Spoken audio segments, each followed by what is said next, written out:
اس سے پہلے سورہ بقرہ کی مختلف آیتوں کا خلاصہ پیش کیا گیا۔ ابھی اپنے سامنے جو آیت کریمہ ہے آیت نمبر 127، اس سے پہلے جو آیت کریمہ بیان ہوئی ان کا خلاصہ پیش ہوا، اسی سے اس کا بھی تعلق ہے۔ حضرت ابراہیم و اسماعیل نے خاص طور سے حضرت ابراہیم نے دعا کی، حضرت اسماعیل نے آمین کہا۔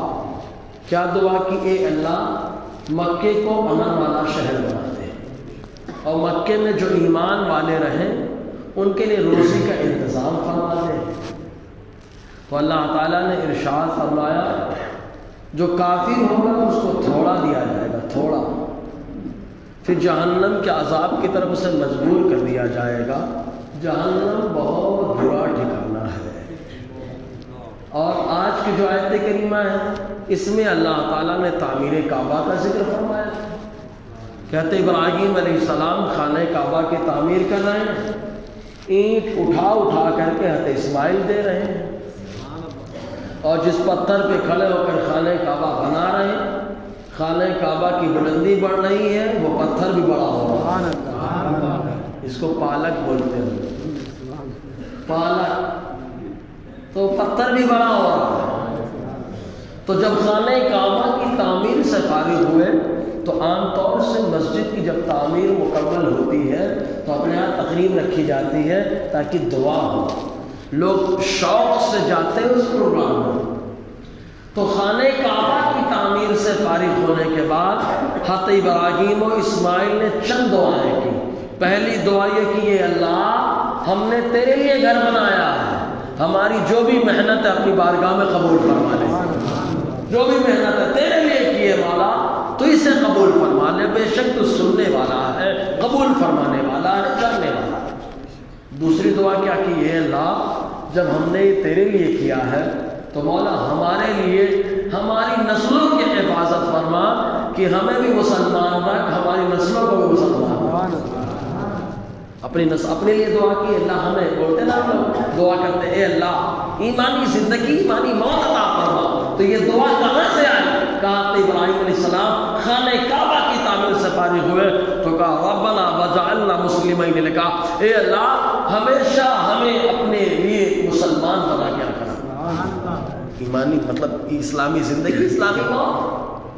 اور آگے کیا کہا؟ وَمِن ذُرِّيَّتِنَا أُمَّةً مُسْلِمَةً، اے اللہ ہم تو مسلمان رہے، ہماری نسلوں میں بھی ایک گروہ کو اسلام پہ قائم رکھنا، ایک گروہ کو اسلام پہ قائم رکھنا۔ یہ دعا کی، تین دعائیں ہو گئی۔ پہلی دعا قبول کرنا، دوسری دعا کیا؟ ہمارے مسلمان رکھ، تیسری دعا ہماری ذریت میں سے گروہ کو مسلمان رکھ، چوتھی دعا اے اللہ عبادت کے جو طریقے ہیں وہ ہم سب کو بتا دے، ہم تو کہ عبادت کے طریقے کیا ہیں، مناسک حج کیا ہے، عبادت کے قوانین کیا ہے، ہمیں بتا دے۔ اے اللہ یہ اس لیے بتا تاکہ ہماری نیکیوں میں اضافہ ہو، گناہ ہو جائے تو ہم توبہ کریں تو ہماری توبہ قبول فرما لینا، ہے نا۔ تو اللہ تبارک و تعالیٰ کی بارگاہ میں یہ کام کرنے کے بعد دعا کی گئی۔ معلوم یہ ہوا کہ جب بھی اچھا کام ہو تو دعا کرنا بھی سنت ابراہیمی ہے، جیسے قربانی کرنا ابراہیم علیہ السلام کی سنت ہے، ویسے ہی اچھا کام کرنے کے بعد دعا کرنا بھی ابراہیم علیہ السلام کی سنت کریمہ ہے۔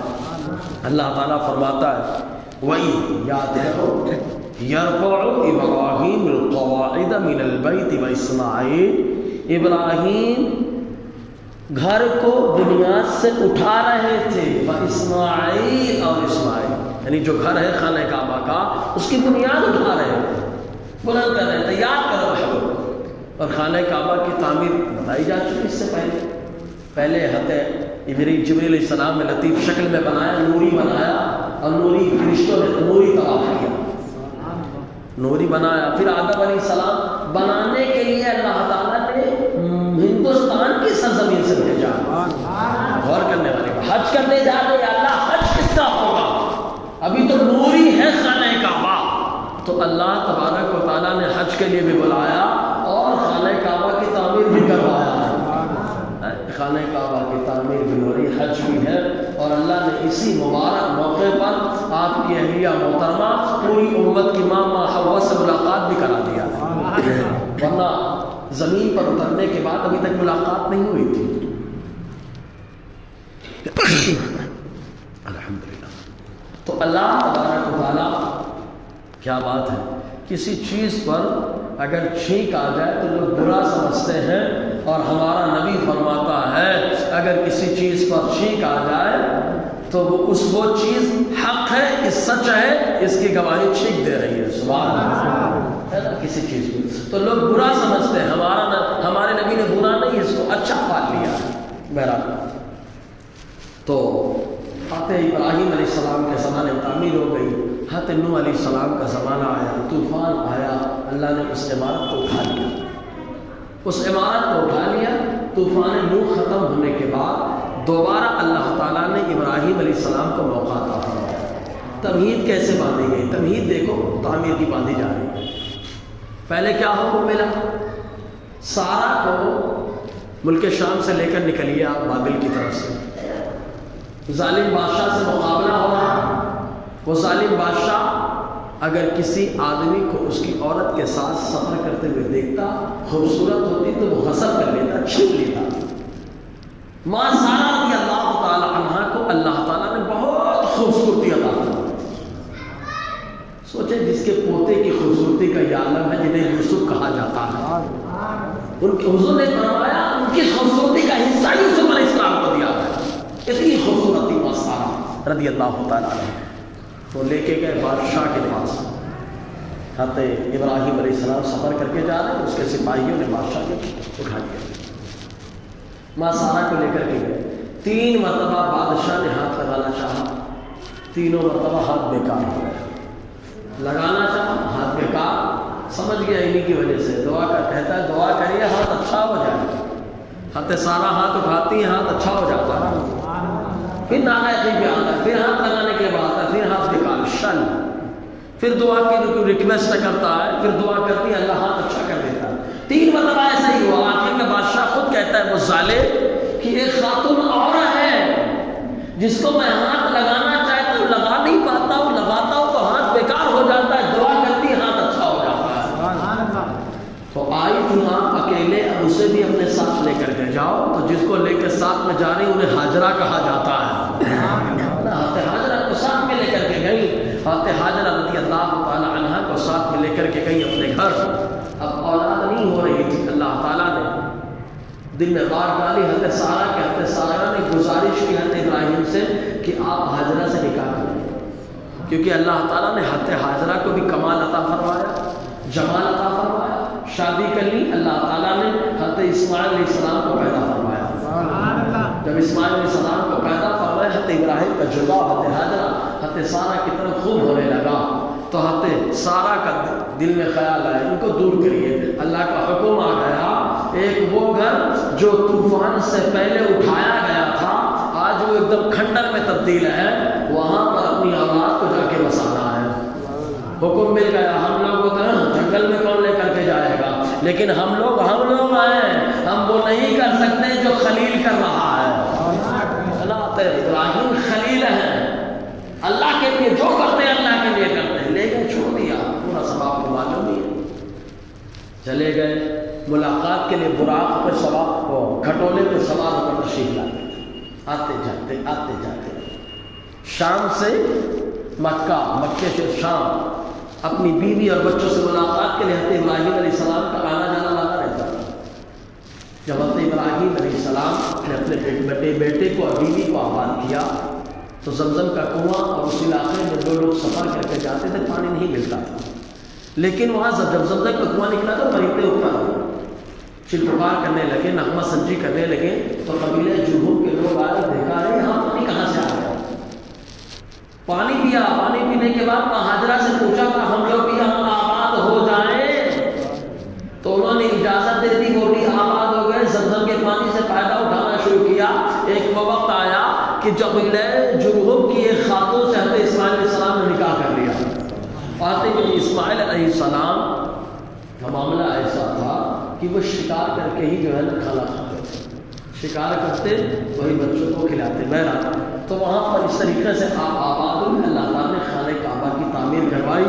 مطلب عابد ابھی نہیں آئے، اور اور عبادت گاہ بن رہی ہے. سبحان اللہ. معلوم یہ ہوا کہ لوگوں کے آنے سے پہلے، آباد ہونے سے پہلے ہی عبادت گاہ بنا دی جائے، پہلے ہی لوگوں کو یہ مسجد بنا دی جائے تاکہ جب آباد ہو تو عبادت اطمینان سے کر سکے، ہے نا. تو یہ حضرت ابراہیم علیہ السلام نے عبادت گاہ بنائی، خانہ کعبہ بنایا. وَإِذْ يَرْفَعُ، یاد کرو جب ابراہیم اٹھا رہے ہیں بنیاد کو، اپنے آپ بولتے پہیا، فاؤنڈیشن گھر کا. اسماعیل اور اسماعیل علیہ السلام، چونکہ حضرت ابراہیم اصل رہے، بیٹے ساتھ میں لگے رہے، پتھر اٹھا کے دیتے رہے. اور مسجد کے لیے پتھر اٹھانا، آدمی دوسروں کے لیے پتھر اٹھا سکتا ہے، اٹھا دیا دوسرے کے لیے اٹھائے تو بھی ثواب ہے، تو بھی ثواب ہے. لیکن اگر مسجد کا پتھر اٹھا کر کے لگا رہا ہے، لگائے گا ایک پتھر، بنائے گا جنت میں گھر. یہی بینیفٹ فرق ہے.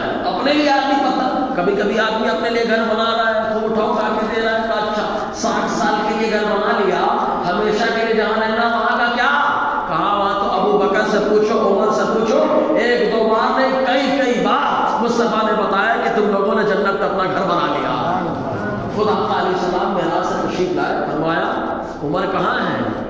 آئے آقا نے فرمایا عمر جنت میں تمہارا محل دیکھ کے آ رہا ہوں، جنت میں تمہارا محل دیکھ کر کے آ رہا ہوں. اگر کوئی اور ہوتا تو کہتا نہیں سمجھ میں آتا ہے. عمر ہے سمجھتے ہیں کہ مصطفیٰ کی بات جو وہی سمجھتا ہے جو مصطفیٰ والا ہوتا ہے. کہا سرکار اندر گئے؟ کہا نہیں جبرائیل تھے، میں نے پوچھا کس کا گھر ہے؟ کہا قریش کے ایک نوجوان کا. کہا کون ہے اس کا نام؟ کہا عمر اس کا نام ہے. کہا فاروق لقب ہے. حضرت عمر رونے لگتے، کہتے سرکار اگر اندر تشریف لے جاتے تو مجھے اچھا لگتا، مجھے اچھا لگتا. تو آقا نے فرمایا عمر تمہاری غیرت کا خیال کیا. تو ایک اینٹ اٹھا کر کے دینے میں گھر یہاں دنیا کا بنے گا، لیکن مسجد میں ایک اینٹ لگانے سے اللہ تعالیٰ جنت میں گھر بنا دیتا ہے. ایک اینٹ. اس لیے یہ مت سوچے بھائی میں تو پیسہ والا نہیں، میری اماں کے نام پہ میں مسجد کیسے بنواؤں، میرے ابا کے نام پہ میں مسجد کیسے بنواؤں. تو ٹینشن نہیں لینا، اللہ نے جتنا دیا ہے ایک اینٹ بھی ابا اماں کے نام پہ لگائیے، اللہ بڑا کریم ہے، اس کے خزانے غیب میں کمی نہیں ہے. جب دیتا ہے تو بے حساب عطا فرماتا ہے، سمجھے نا. تو ایک اینٹ لگانا، ایک بلب لگانا، پنکھا لگانا، یہ بھی جنت میں محل بنانا ہی ہے. جی دعا کرتے ہیں ربنا اے ہمارے پروردگار تقبل منا، ہماری طرف سے قبول کر لے. کیا ہے یہ نہیں بتایا، کیا ہے یہ نہیں بتایا. کیوں؟ ابھی تو کام خانہ کعبہ کا خالی ہوا ہے، لیکن اس سے پہلے مولا تیرے لیے سب میں نے کیا ہے. آگ میں گیا تیرے لیے، بچوں کو چھوڑا لا کے وادی غیر ذی زرع میں تیرے لیے، اب یہاں پہ گھر بنا رہا ہوں تیرے لیے، بچپن میں بیٹا ذبح کر رہا ہوں تیرے لیے. ربنا تقبل منا، اے اللہ جو کچھ کر رہا ہوں سب قبول فرما، سب قبول فرما. اس لیے کیا قبول فرما یہ ذکر نہیں کی کہ سب اللہ کے لیے کیا ہے، سب اللہ تعالیٰ کے لیے کیا. کیوں قبول فرما؟ بھائی قبول کرنے والے کے لیے دو چیزیں ضروری ہیں. وہ جانتا ہو کہ آپ کیا کر رہے ہو، صحیح ہے نا، اور جاننے کے ساتھ ساتھ آپ کیا کر رہے ہو تو کیا بول رہے ہو کہ سنتا بھی تو ہو. نہ جانتا ہے نہ سنتا ہے، وہ کیا قبول کرے. تو ابراہیم اسماعیل کہتے ہیں مولا ہم نے جس کے لیے کام کیا انک انت السمیع العلیم، تو اللہ تیرے لیے کیا ہے، اور تیری صفت ہے تو سنتا بھی ہے اور جانتا بھی ہے. تیری صفت تو سنتا بھی ہے جانتا بھی ہے. اب جب سننے کی بات آئی ہے تو دیکھیے کان ہونا ضروری نہیں سننے کے لیے، آنکھ ہونا ضروری نہیں ہے دیکھنے کے لیے. اللہ تعالیٰ جس کو جسمانیات سے پاک ہے، آنکھ کان سے پاک ہے، پھر بھی سنتا ہے پھر بھی دیکھتا ہے. آپ کہیں گے کیسے؟ ہم نے کہا مخلوق کو اللہ نے طاقت دی ہے، اللہ نے اپنی مخلوق کو یہ طاقت دی ہے کہ بغیر زبان کے بولتی ہے، بغیر کان کے سنتی ہے، بغیر آنکھ کے دیکھتی ہے. کہا وہ کون سی مخلوق؟ کہا یہ دیکھو ابو جہل کے ہاتھ میں کنکر، ابو جہل کے ہاتھ میں کنکر. کہا کنکر دیکھتے ہیں؟ کہا بھائی اس کو دیکھتے ہیں جو دیکھنے کے لائق ہوتا ہے. کنکروں نے کہا بڑا بغیر زبان کے بولے کہ نہیں بولے، بغیر آنکھ کے دیکھا کہ نہیں دیکھا، بغیر کان کے سنا کہ نہیں سنا. یہ دیکھو مشکات کی حدیث پاک، حضور صلی اللہ علیہ وسلم نے کنکر اٹھایا، کئی کنکریاں جیسے اٹھایا کنکریاں بولنے لگی سبحان اللہ سبحان اللہ. بہت سیلا ہے یار،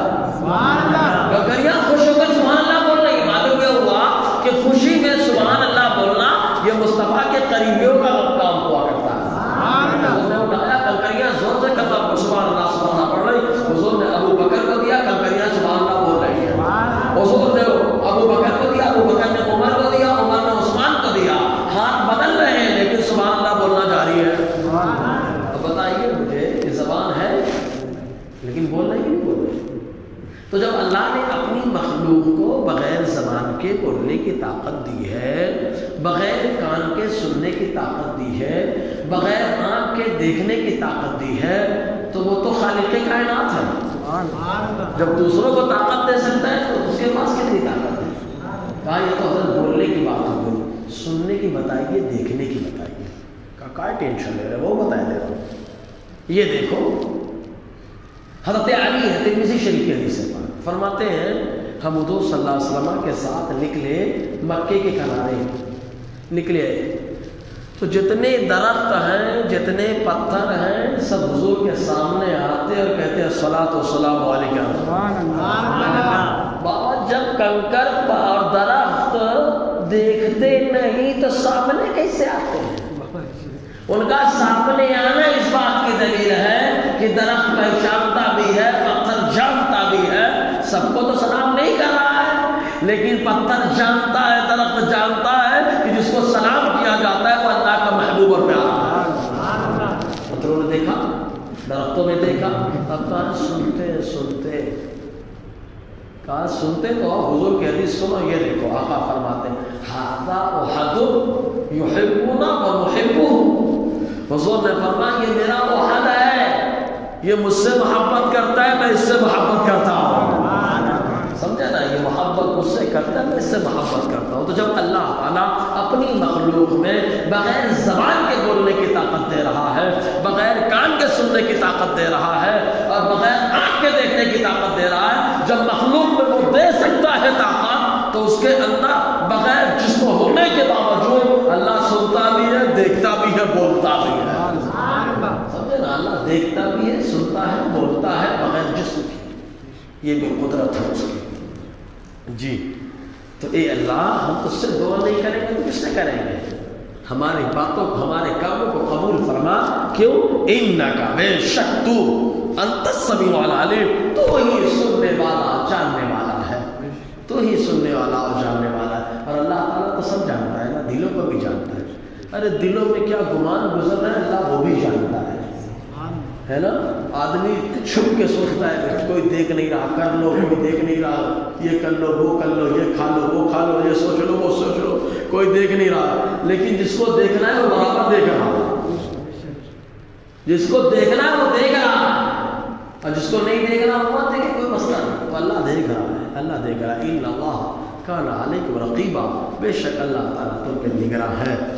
تو اب اس کے بعد دعا کرتے ہیں اللہ قبول فرما۔ ابھی تک تو معاملہ ٹھیک تھا، لیکن آئندے کے لیے اللہ ربنا وجعلنا مسلمین لکا، اے پروردگار ہم کو اپنے لیے مسلمان رکھنا۔ سبحان اللہ، اپنے لیے کیا رکھنا؟ تو مسلمان رکھنا، یہ دعا کرنا بھی سنت ابراہیمی ہے، سمجھے نا؟ ورنہ نبی تو نبی ہے، ان سے گناہ نہیں ہوتا، تو کفر و شرک تو بہت دور ہے، ان سے گناہ نہیں ہوتا، تو پھر یہ دعا کیوں کر رہے ہیں؟ یہ کہا کہ اپنی اولاد کو تعلیم دینے کے لیے کہ اگرچہ تم مسلمان ہو لیکن مسلمان رہنے کی دعا کرتے رہنا۔ ایک نقطہ یہاں پہ لیا جاتا ہے، دیکھو بہت سارے لوگ کسی پہ طنز نہیں کرتا۔ ایک ہوتا ہے مسلمان ہونا، ایک ہے مسلمان رہنا، ایک ہے مسلمان اٹھنا۔ مسلمان ہونا کوئی بہت سے لوگ ہوتے ہیں لیکن رہ نہیں پاتے، ٹھیک ہے؟ اور کبھی کبھی آدمی مسلمان ہوتا ہے، رہتا ہے، لیکن اٹھ نہیں پاتا، موت کے ٹائم پہ کفر ہو گیا۔ حدیث سے بھی آیا، حضور صلی اللہ علیہ وسلم نے فرمایا آدمی جنتیوں جیسے کام کرتا رہتا ہے لیکن آخر وقت میں جہنمیوں جیسے کام کر دیتا ہے۔ تو اس لیے مسلمان ہونا، مسلمان رہنا اور مسلمان اٹھنا، تین چیزیں ہیں، ہونا، رہنا، اٹھنا۔ اسی لیے آج دعا کریں، قادری کر، قادری رکھ، قادریوں میں اٹھا۔ سبحان اللہ، تین چیزوں کی دعا کی ہے نا، اے اللہ قادری پہلے بنا دے، پھر قادری ہی رکھنا، اور اے اللہ قادریوں میں ہی اٹھا لینا، سمجھے نا؟ تو یہ مسلمان کر رہا ہے، اے اللہ مسلمان رکھ، مسلمان بنا، مسلمان رکھ اور مسلمانوں میں اٹھا، سمجھے نا؟ اور ابراہیم علیہ السلام کی جو دعا ہے اسی دعا کو امام احمد رضا نے اپنے انداز میں ڈھالا۔ قادری کر قادرہ قادریوں میں اٹھا. سمجھ میں آیا؟ تو حضرت ابراہیم جو دعا کر رہے ہیں، اے اللہ ہم کو مسلمان رکھنا، ہم کو ہمارے بیٹے اسماعیل کو مسلمان رکھنا. آئیے مسلمان رکھنا یہ عام ہو گیا، مسلمان ہونا، مسلمان رہنا، مسلمان اٹھنا، تینوں کے لیے رکھنا، ہر جگہ مسلمان رکھنا، ابھی بھی رکھنا، بعد میں بھی رکھنا، محشر میں بھی رکھنا. سمجھ میں آیا؟ تینوں چیزیں آئیں. تو کہا یہ اپنے لیے دعا کے لیے اللہ ہم کو مسلمان رکھنا. اب یہاں کا جو آگے کی جو آیت ہے نا، یہ ایک بہت بڑے عقیدے کی طرف نشان نہیں کرتی ہے. آگے والی آیت اور اس آیت کا یہ حصہ ہم اہل سنت و جماعت کا عقیدہ ہے کہ حضرت آدم سے لے کے حضرت عبداللہ تک حضور کے جتنے اجداد ہوئے ہیں، حضرت حوا سے لے کر کے حضرت آمنہ تک جتنی مائیں ہوئی ہیں، اللہ تعالیٰ نے سب کو ایمان والا بنایا ہے. سب کو کیا بنایا ہے؟ ایمان والا.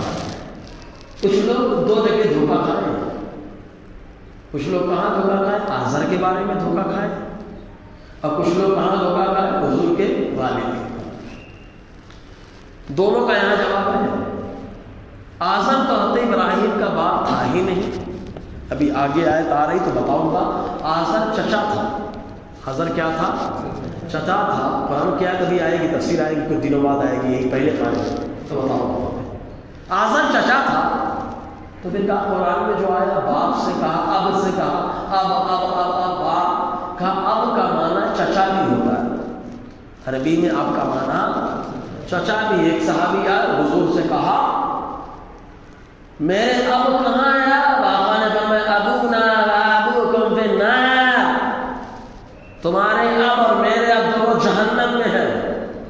تو پہلے اب سے مراد چچا، میرا چچا اور تمہارا باپ دونوں جہنم میں ہے. تو کہا کون چچا؟ ابو لہب جہنم میں ہے. سمجھا؟ تو اب کا معنی کیا ہوتا ہے؟ چچا. تو آزر چچا تھا، باپ نہیں. کہا والد کون نے؟ کہا طارح. کیا نام تھا؟ طارح. را سے ری، اور کچھ لوگوں نے را خا پڑھا، تاریخ. ٹھیک ہے نا؟ طارح یا تاریخ. امام بخاری نے جب آقا علیہ السلام کا نسب نامہ اپنی کتاب التاریخ الکبیر میں لکھا ہے تو وہاں پر ابراہیم ابن تاریخ ہی لکھا ہے. ہاں، پھر وہ لکھنے کے بعد پھر لکھا ایک روایت میں آزاد. ان لوگوں کی روایت ہے میں تو وہاں بتاؤ گا انشاءاللہ. اور دوسرے دھوکہ کیا کہا گیا؟ حضرت عبداللہ. اچھا ایک بات بتائیے، عبداللہ کے معنی کیا ہوتا ہے؟ اللہ کی عبادت کرنے والا. جس زمانے میں نام رکھا جاتا ہے عبد نائلہ، نائلہ کی عبادت کرنے والا، عبد اسحاق، اسحاق کی عبادت کرنے والا، عبد العزیٰ، عزیٰ کی عبادت کرنے والا. اس دور میں حضور کے دادا نے اپنے بیٹے کا نام کیا رکھا؟ عبداللہ. نام ہی کلیئر کر رہا ہے کہ جب لوگ بتوں کے نام پہ اپنے بیٹے کا نام رکھتے تھے، اس دور میں حضور کے دادا نے اپنے بیٹے کا نام عبداللہ رکھ کر بتا دیا. تم عزیٰ کے پجاری ہو، تم لات کے پجاری ہو، اسحاق کے پجاری ہو، لیکن اللہ تعالیٰ نے مجھے اپنا بندہ بنایا، اس لیے میں نے اپنے بیٹے کا نام عبداللہ رکھا. سمجھے نا؟ اور حدیث میں بھی حضور نے فرمایا میں ہمیشہ پاک پشتوں سے پاک رحموں کی طرف ٹرانسفر ہوں. ٹھیک ہے. اب یہاں آگے کیا ہے؟ حضرت ابراہیم کی نسل میں کوئی مسلمان رہا کہ نہیں رہا؟ کوئی مسلمان رہا کہ نہیں رہا؟ تو اللہ تعالیٰ خود فرماتا ہے، ابراہیم دعا کر رہا ہے وَمِن ذُرِّيَّتِنَا أُمَّةً مُسْلِمَةً لَّكَ، اور ہماری ذریت میں سے ایک کو مسلمان رکھنا. بولو سبحان اللہ. اب وہ ذریت جو مسلمان ہوگی اس کا معاملہ کیا ہے؟ آگے کیا ہے؟ رَبَّنَا وَبَعَثْ فِيهِمْ رَسُولًا مِّنْهُمْ. اے اللہ ہماری ذریت، ہماری اولاد میں سے گروہ کو مسلمان رکھنا، اور اسی گروہ میں، اسی گروہ سے ایک رسول کو بھیج دینا. اسی گروہ میں فیہم، اسی گروہ میں رسولا منہم، اسی گروہ سے ایک رسول کو بھیج دینا. حضرت ابراہیم و اسماعیل نے دعا کی ایک گروہ مسلمان رہے گا، اسی مسلمان گروہ سے ایک رسول آئے گا. حضرت اسماعیل کی نسل سے خالی حضور آئے. اب دعا قبول ہوئی کہ نہیں؟ آپ حضور سے پوچھیں دعا قبول ہوئی کہ نہیں؟ ترمذی کی حدیث پاک میرا نبی فرماتے ہیں انا دعوت ابراہیم، حضور فرماتے ہیں لوگوں سنو میں ابراہیم علیہ السلام کی دعا ہوں۔ معلوم یہ ہوا کہ ابراہیم و اسماعیل کی نسل میں ایک گروہ جو مسلمان تھا، اسی مسلمان گروہ میں مصطفیٰ پیدا ہوئے، تو جن جن لوگوں سے مصطفیٰ کا نور آیا اللہ نے سب کو مسلمان بنایا، سب کو مسلمان بنایا۔ قرآن کہہ رہا ہے، کون کہہ رہا ہے؟ قرآن کہہ رہا ہے، تو ایک گروہ مسلمان۔ انشاءاللہ یہیں سے اور آگے گفتگو اگلے ہفتے رہے گی۔ اللہ تعالی ہم سب کو فیضان قرآن، برکات قرآن سے مالا